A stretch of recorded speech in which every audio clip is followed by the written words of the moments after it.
Kidney ক্ষতি হওয়ার 9টি কারণ।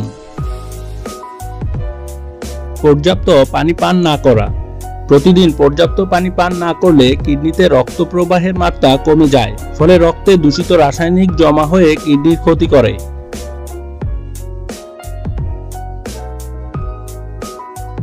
দীর্ঘক্ষণ প্রস্রাব না করা।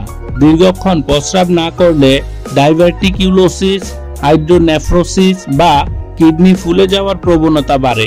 তখন কিডনি তার কর্মক্ষমতা হারায়।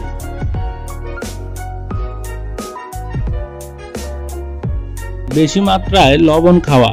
পরিমাণের চেয়ে বেশি মাত্রায় লবণ খেলে সোডিয়াম প্রক্রিয়াজাত করা নিয়ে কিডনিকে বেশি ব্যস্ত থাকতে হয়। এতে কিডনির উপর চাপ পড়ে, কিডনি তখন ক্ষতিগ্রস্ত হয়।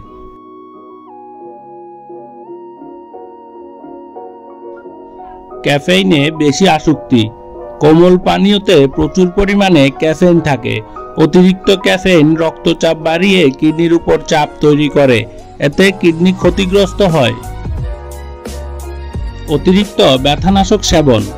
দীর্ঘদিন ধরে ব্যথানাশক ওষুধ সেবন করলে রক্তচাপ কমে যায়, তখন কিডনির কর্মক্ষমতা হ্রাস পায়। তাই চিকিৎসকের পরামর্শ ছাড়া ব্যথানাশক নয়। প্রোটিন বেশি খাওয়া। প্রোটিন সমৃদ্ধ খাবার বেশি খেলে কিডনির উপর চাপ তৈরি হয়। কিডনি রোগীদের উচিত লাল মাংস এবং গরু ছাগলের মাংস বেশি না খাওয়া।